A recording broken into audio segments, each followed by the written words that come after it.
Waiting on Instagram. Here we go. Good morning, PT on Ice Daily Show. My name is Cody Gingerich. I'm one of the lead faculty with the Extremity Division, and I'm jumping on here today to talk about when to be picky about movement. The last several years in PT, there has been kind of this shift and differing in opinions on how specific do we need to correct every tiny little movement fault that we see in people, all the way to like, hey, however they move, this is just kind of how this person moves, and we can just get strong in whatever positions that they feel comfortable with. And so I want to talk about a little bit of the like finding that middle ground. And there's a time when, yes, we need to just let somebody potentially move how their body is going to naturally move. Versus also, hey, that movement pattern doesn't look good, isn't efficient, could be leading to the injury that they're dealing with. And how should we and when should we correct that? So the old adage kind of that I like to use in that like thought process is it doesn't matter until it does, which is basically saying nothing other than um, there are going to be points in time where you have to understand that person moving in front of you and understand where their pain is coming from. And then is that movement pattern the problem for their pain? Okay. And so the number one thing is that there is no way without any context behind the person in front of you. Like if you just see a video of somebody that you have never met and you watch them move and you say, oh yeah, we need to correct that, that would be not a time where you can fully say that. Okay. And so I would encourage you to kind of get rid of that out of your brain of like, if you don't have any context behind that person moving and you just think, well, that movement pattern is incorrect and we would definitely need to fix that. I would argue that that wouldn't be the correct mindset going into that. However, if you have that same person and you see their movement pattern and you understand the sport or the activity that they're doing, and potentially if they are dealing with pain, then all of a sudden we can have that conversation of, is that movement pattern creating some of the issues? Are we putting undue stress on different tissues because of the way that they're moving? Okay.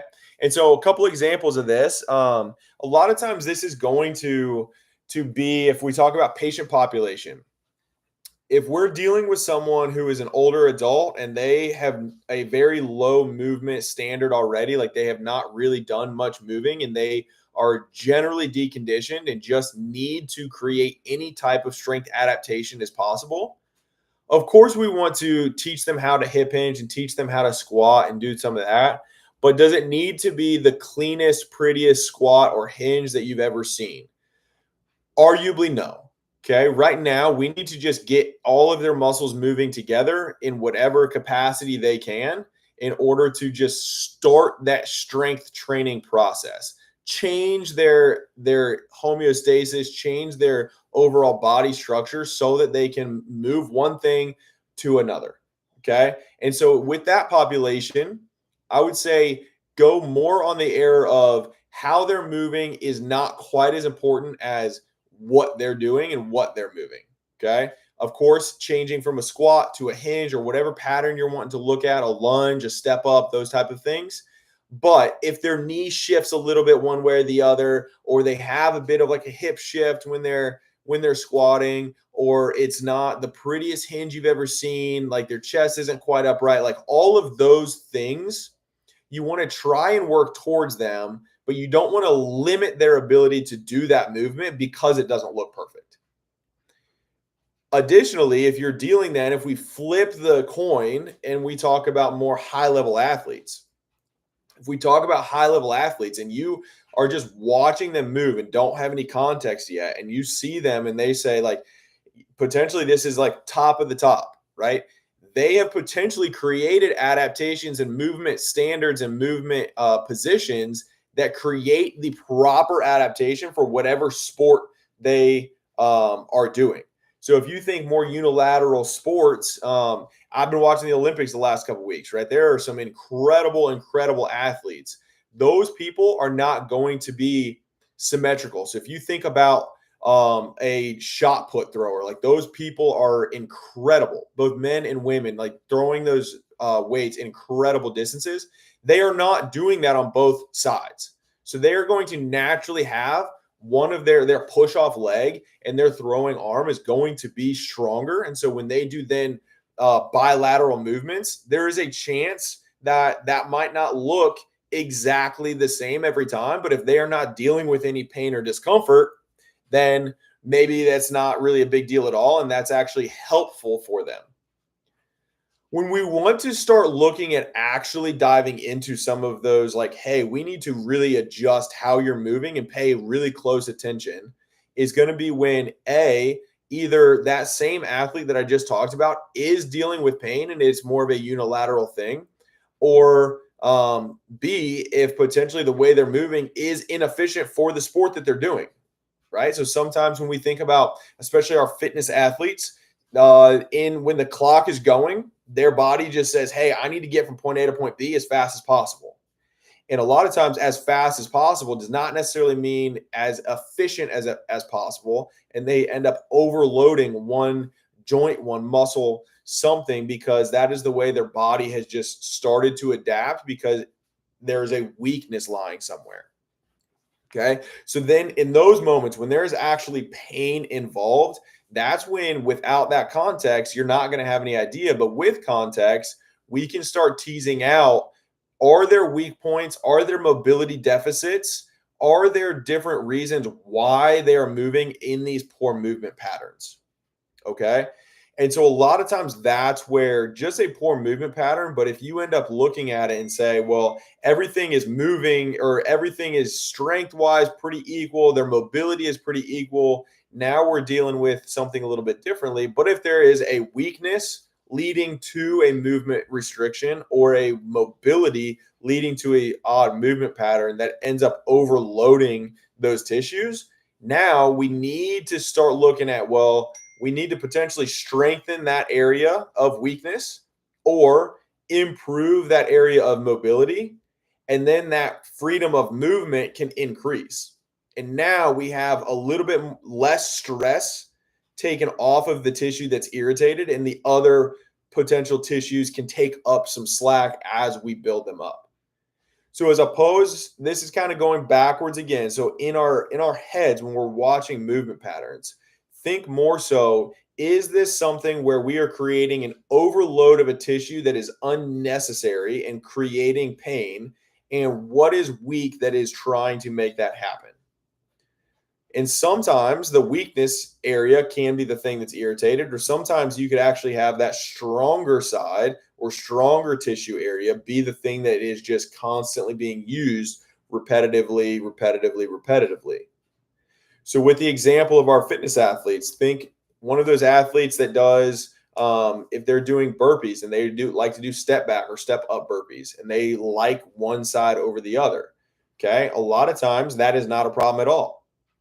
And they just continue to build some strength there, and they might have side to side issues. But then all of a sudden, if that starts to show up in their squat, and they have a big shift when they're trying to get out of the hole, that is now their body trying to utilize that stronger side to do a lot of that work. And it's going to start showing up in other areas over time. And then if they develop pain along that whole route, this is the context that you want with movement patterns. Now all of a sudden, we need to build up that strength at the other side, maybe clue them into, hey, when you're doing burpees, I need you to alternate legs every single time, so you're not just repeatedly lunging on one side or the other. Okay.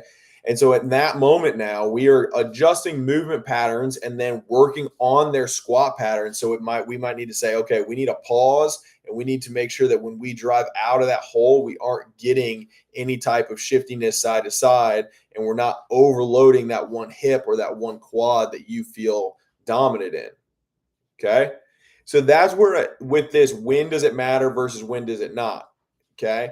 When we're talking about our lower level athletes, people who have not necessarily moved in a long time, those first 6 months potentially, of course, we're building into, like, we want to still coach good movement patterns, but don't limit their ability to move weight and get stronger just because it isn't exactly perfectly correct, still allow them, you're always fighting for good movement patterns, but keep letting them build some strength just as they're naturally growing. And then as that starts to build up, now we can hone in on some of those nuances.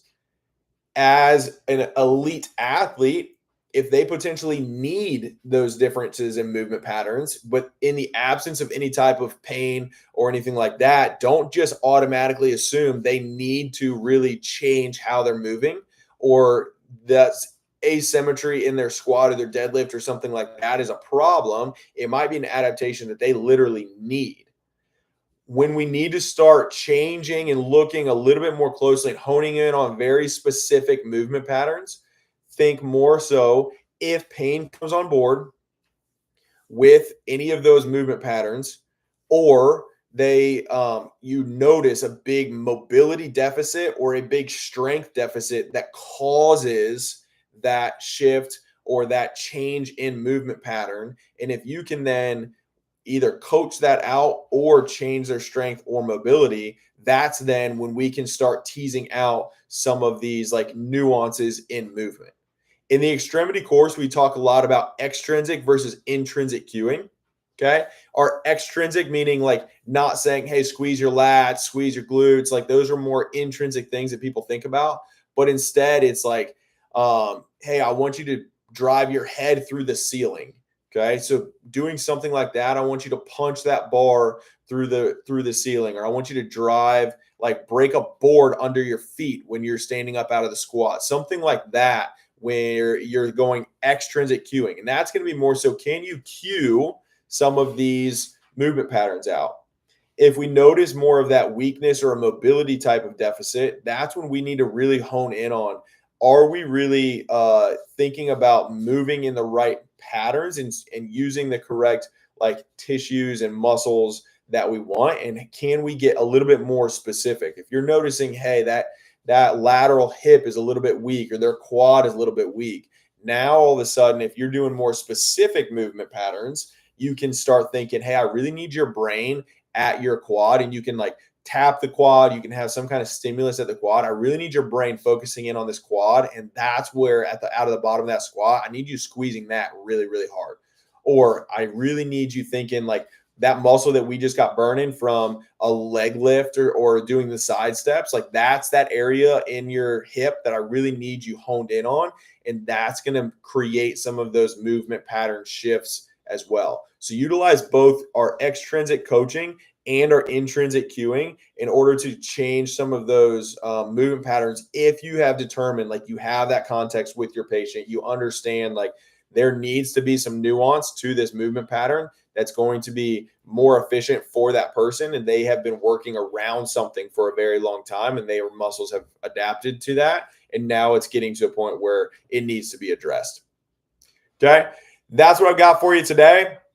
Hope y'all have a wonderful weekend. We have an extremity course coming to you next weekend. I believe Lindsay's going to be up in Bozeman, Montana. So as far as if you're trying to find a late last minute jump into a course, we'd love to see you out there. Otherwise, hope everybody has a great day.